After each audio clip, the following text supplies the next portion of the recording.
Balerion is among the mightiest dragons to have ever existed in Westeros, and so it only makes sense that his riders would be equally strong. Here are some of the mightiest Targaryens to ride him, starting off with none other than the man himself, Aegon I Targaryen, also known as Aegon the Conqueror.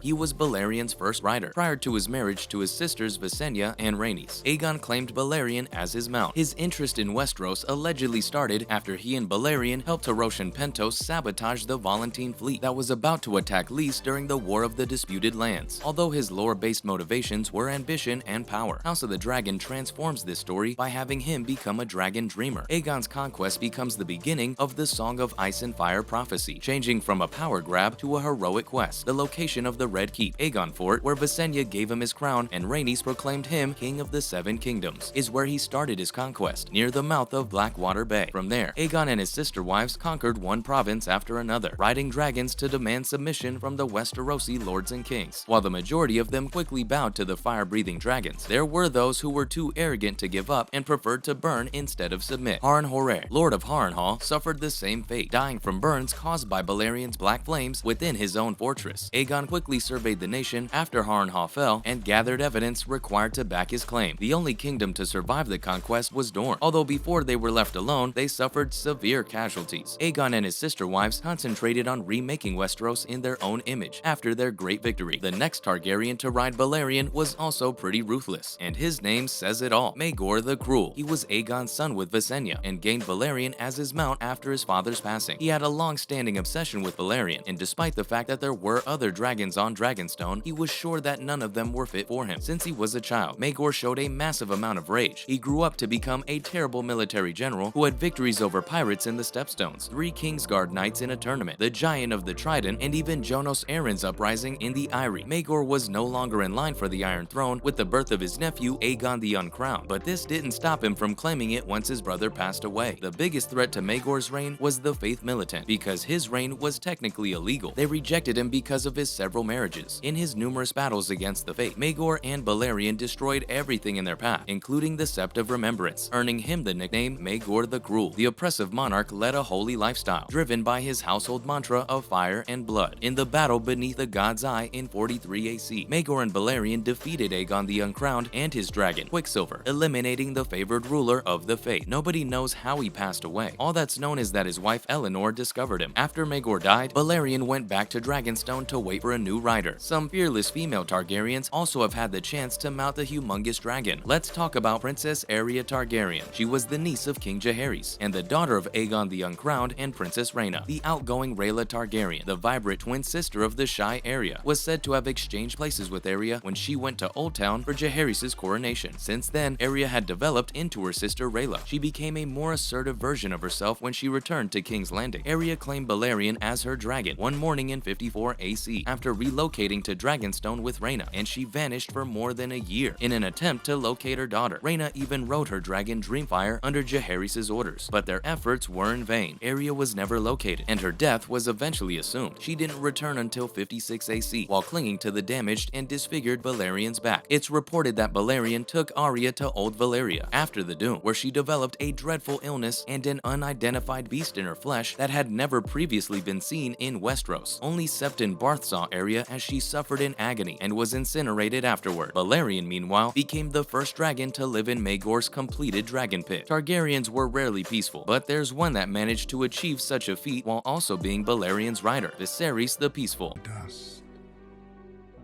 What are children?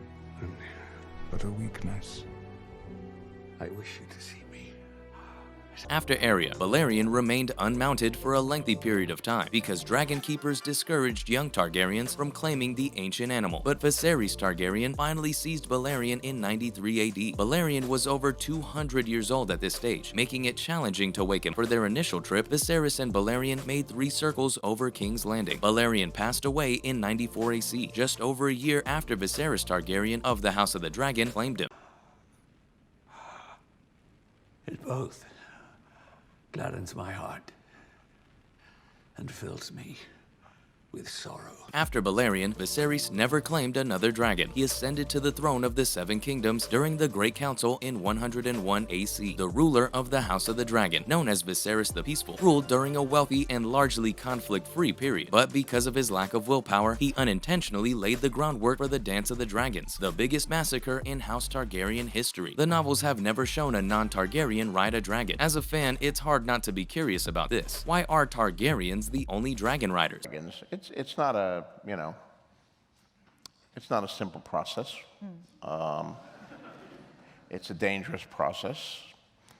House of the Dragon seems to think so, but is it truly the case? The Targaryens, who originally came from Old Valyria in Essos, are the only dragon lords to survive the doom of Valyria, having transferred their house to Dragonstone just a few years before their homeland was utterly destroyed. In House of the Dragon, the Targaryens take great satisfaction in the bonds that develop with their dragons. The Targaryens' extraordinary control of dragons is largely responsible for their immense supremacy over Westeros. It's said that one must possess the blood of Old Valyrian dragon riders in order to saddle the ancient beast. The only house of this heritage that governed Westeros was House Targaryen, although that's no longer the case due to intermarriage with other families throughout the years. Few dragons remain by the time the House of the Dragon series occurs. Therefore, the Targaryens vigilantly preserve their beasts and the resulting eggs. In a way, it's beneficial for them to say that only Targaryens can ride these creatures, but other riders can be discovered all throughout Westeros because of the kingdom's growing lineages, or because the Targaryen dragon link is not unique. Despite having dragons, the Targaryens still had to conquer their way to power in Westeros. The Targaryens had made it into several Westerosi houses by the time of House of the Dragon. The majority of the continent had been contaminated by their blood. This is evident in the members of House Balerion, a different Valyrian house that never used dragons, and fled Valyria far earlier than the Targaryens. Dragons can also be ridden by others, owing to an interesting concept that should appear soon in the show, the Dragon Seeds. Daemon Targaryen understood that while the Blacks of Rhaenyra had more dragons on their side, they did not have enough Targaryens to ride them.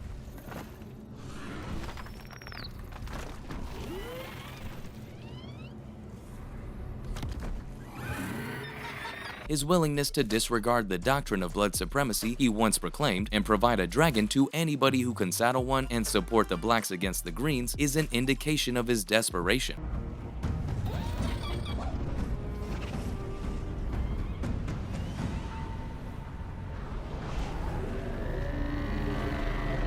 Successive males and women became known as Dragon Seeds, although their lineage is unknown.